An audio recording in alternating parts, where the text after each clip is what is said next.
देखिए, यूसीसी के बारे में मेरी राय, मैंने शुरू में ये बात कही थी कि व्यक्तिगत तौर पे मैं चाहता हूं कि कानून एक ही होना चाहिए पूरे भारत के हर एक नागरिक के लिए। लेकिन इसका पहलू और इसकी नीयत की बात मैंने कही, और इसको मैं दूसरे तरीके से आप मैं परिभाषित करना चाहता हूं।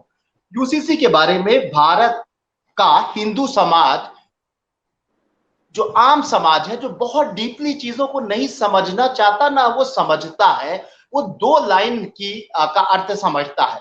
वो ये समझता है कि भाई भारत में मुस्लिम समुदाय अपने को अलग थलग रखना चाहता है, भारत के कानून से अलग अपना एक धार्मिक कानून चाहता है कि वो हमेशा लागू रहे, और वो भारत के संविधान, भारत के कानून से अलग थलग हटके अपना एक शरीयत के कानून में रहना चाहता है। जिस जिस बात को हिंदू समाज कहीं ना कहीं बड़ा नकारात्मक नजरिए से देखेगा जब इसकी चर्चा होगी, और कहेगा ये कौन से नागरिक है हमारे बीच, हमारे भाई, हमारे पड़ोसी, जो हमारे भारत का ही कानून नहीं मानते हैं, और उनकी जिद है कि वो अपना धार्मिक कानून चलाएंगे। ये तो गलत बात है भाई, मोदी जी सही कर रहे हैं, इनको इनको भारतीय कानून का पालन करना चाहिए।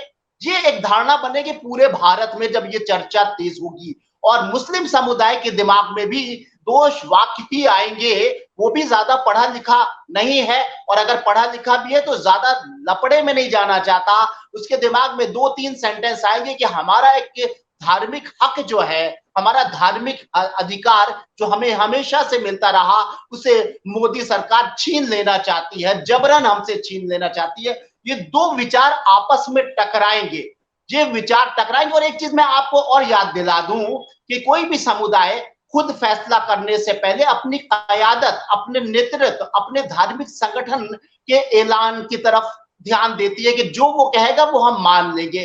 भारत के मुसलमानों का एक बहुत बड़ा संगठन है मुस्लिम पर्सनल लॉ बोर्ड, और उसका नाम ही इससे समझ लीजिए कि पर्सनल लॉ बोर्ड से ही उसका अस्तित्व है।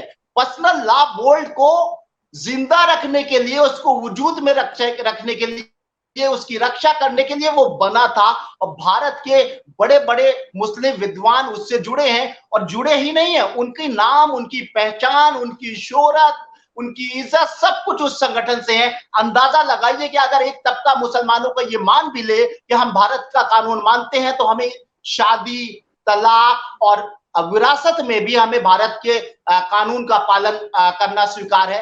लेकिन ऐसा इसलिए नहीं हो सकता क्योंकि बहुत बड़ी मुस्लिम मेजोरिटी जो है वो मुस्लिम पर्सनल लॉ बोर्ड के जो फतवे हैं, जो उनकी हिदायतें हैं, उनका जो ऐलान है उसको फॉलो करेगी। और जब वो फॉलो करेगी तो मुसलमान जिद में आ जाएंगे कि नहीं देंगे, हम अपना अधिकार नहीं छीनने देंगे। दूसरी तरफ हिंदू समुदाय कहेगा कि ये कौन सी बात हुई, आप हमारे साथ रहते हो, हमारे भारत के नागरिक हो, हमारे भारत की खाते हो, हमारे भारत के साथ लेते हो, और हमारे भारत का कानून। ये टकराव जो पैदा होगा, तो उस टकराव के सामने विपक्षी एकता लड़खड़ा जाएगी। और वही हुआ। 2 दिन से विपक्षी एकता के बयान टेलीविजन पर जिन नेताओं के चल रहे थे, वो मुंह छुपा रहे हैं कि हम इस पर बयान क्या दें।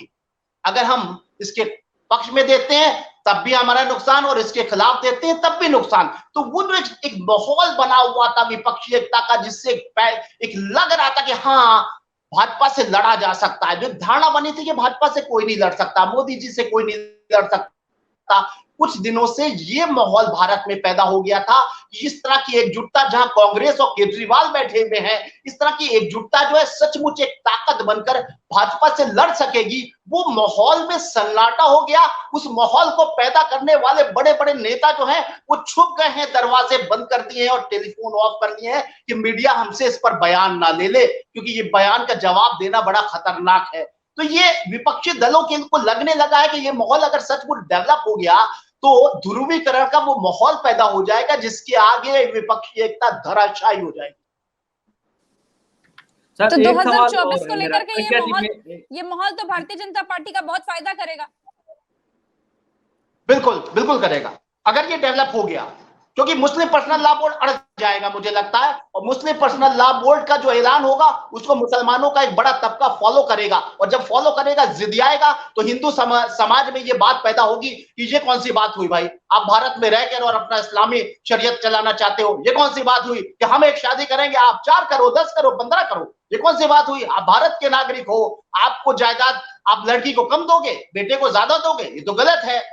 अच्छा, नरेंद्र मोदी जी भी कहेंगे हमने तो भारत की मुस्लिम लड़कियों के लिए न्याय किया, उसको विरासत की कम जायदाद मिलती थी, हमने तो भारत की उस महिलाओं के लिए न्याय किया जो एक बीवी जो है दूसरे दिन देखती थी कि उसके पति की दूसरी बीवी आ गई और उसको शरीयत ने इजाजत दे दी। ये सारी बातें करके वो कहेंगे हम इसलिए जीत गए क्योंकि मुसलमान भी हमारे साथ, मुस्लिम महिलाएं भी मेरे साथ आ गई थी, मैंने न्याय दिलाया। लेकिन हिंदू समुदाय भी इस बात की सवाल कर सकता है कि साहब आप भी तो क्या तुष्टिकरण करो, कभी 3 तलाक, कभी इस तरह का शरीयत के कानून को खत्म, सब कुछ आप मुस्लिम समाज के लिए कर रहे हो। हमारे समाज में भी तो बेरोजगारी है, हमारे समाज की हिंदू बेटियों के साथ अन्याय हो रहा है, हमारे समाज में कि नौजवानों को रोजगार नहीं मिला, इसकी चर्चा कब करोगे? ये सवाल भी उठ सकता है। लेकिन ध्रुवीकरण के आगे इस तरह के सवाल, इस तरह की परेशानियां दब जाती हैं, कहीं ना कहीं सन्नाटे में खो जाती हैं।